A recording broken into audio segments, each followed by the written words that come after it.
یونس نے ابن شہاب سے روایت کی کہ عطا بن یزید نے انہیں خبر دی کہ حمران نے، جو حضرت عثمان رضی اللہ عنہ کے آزاد کردہ غلام ہیں، انہیں بتایا کہ حضرت عثمان رضی اللہ عنہ نے وضو کے لیے پانی منگوایا اور وضو کیا تو دونوں ہاتھوں کو 3 بار دھویا، پھر کلی کی اور ناک میں پانی ڈال کر ناک جھاڑی، پھر 3 بار چہرہ دھویا، پھر 3 بار دایاں بازو کوہنیوں تک دھویا، پھر اسی طرح بایاں بازو دھویا، پھر اپنے سر کا مسح کیا، پھر 3 بار اپنا دایاں پاؤں ٹخنوں تک دھویا، پھر اسی طرح بایاں پاؤں دھویا، پھر کہا میں نے رسول اللہ صلی اللہ علیہ وسلم کو دیکھا تھا کہ آپ نے اسی طرح وضو کیا جس طرح میں نے اب کیا ہے۔ پھر رسول اللہ صلی اللہ علیہ وسلم نے فرمایا، جس شخص نے میرے اس وضو کی طرح وضو کیا پھر اٹھ کر 2 رکعتیں ادا کی، ان دونوں کے دوران میں اپنے آپ سے باتیں نہ کی، اس کے گزشتہ گناہ معاف کر دیے جائیں گے۔ ابن شہاب نے کہا، ہمارے علماء تابعین کہا کرتے تھے کہ یہ کامل ترین وضو ہے جو کوئی انسان نماز کے لیے کرتا ہے۔ صحیح مسلم۔ جریر نے ہشام بن عروہ سے، انہوں نے اپنے والد عروہ بن زبیر سے، انہوں نے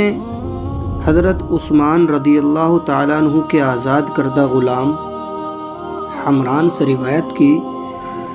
انہوں نے کہا میں نے عثمان بن عفان رضی اللہ تعالیٰ عنہ سے سنا، وہ مسجد کے آنگن میں تھے اور عصر کے وقت ان کے پاس مؤذن آیا تو انہوں نے وضو کے لیے پانی منگایا، وضو کیا، پھر فرمایا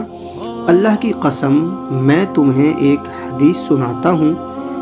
اگر کتاب اللہ کی ایک آیت نہ ہوتی تو میں تمہیں نہ سناتا۔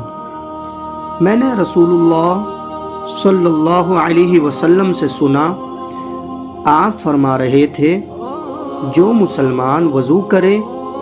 اور اچھی طرح وضو کرے پھر نماز پڑھے تو اس کے وہ گناہ معاف کر دیے جاتے ہیں جو اس نماز اور اگلی نماز کے درمیان ہوں گے۔ معاذ بن عبد الرحمن نے عثمان بن عفان رضی اللہ عنہ کے مولا حمران سے، اور انہوں نے حضرت عثمان بن عفان رضی اللہ عنہ سے روایت کی کہ میں نے رسول اللہ صلی اللہ علیہ وسلم کو فرماتے ہوئے سنا، جس نے نماز کے لیے وضو کیا اور وضو کی تکمیل کی، پھر فرض نماز کے لیے چل کر گیا اور لوگوں کے ساتھ یا جماعت کے ساتھ نماز ادا کی یا مسجد میں نماز پڑھی، اللہ تعالی اس کے گناہ معاف کر دے گا۔ صحیح مسلم شریف۔ عبد الرحمن بن مہدی نے کہا، ہمیں معاویہ بن صالح نے ربیعہ بن یزید کے حوالے سے ابو ادریس خولانی سے حدیث بیان کی، انہوں نے عتبہ بن عامر رضی اللہ عنہ سے روایت کی، اسی طرح معاویہ نے کہا مجھے ابو عثمان نے جبیر بن نفیر سے، انہوں نے عقبہ بن عامر رضی اللہ عنہ سے حدیث سنائی، انہوں نے کہا ہمارے ذمے اونٹ چرانے کا کام تھا، میری باری آئی تو میں شام کے وقت ان کو چرا کر واپس لایا تو میں نے رسول اللہ صلی اللہ علیہ وسلم کو دیکھا، آپ کھڑے ہو کر لوگوں کو کچھ ارشاد فرما رہے تھے، مجھے آپ کی یہ بات سننے کو ملی، جو بھی مسلمان وضو کرتا ہے اور وہ اچھی طرح وضو کرتا ہے پھر کھڑے ہو کر پوری یکسوئی اور توجہ کے ساتھ 2 رکعت نماز پڑھتا ہے تو اس کے لیے جنت واجب ہو جاتی ہے۔ میں نے کہا کیا خوب بات ہے، یہ تو میرے سامنے ایک کہنے والا کہنے لگا،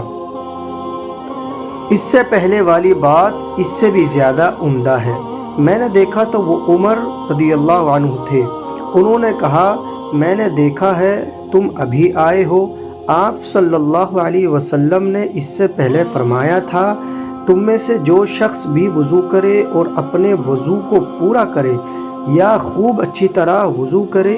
پھر یہ کہے میں گواہی دیتا ہوں کہ اللہ کے سوا کوئی معبود نہیں اور محمد صلی اللہ علیہ وسلم اس کے بندے اور اس کے رسول ہیں،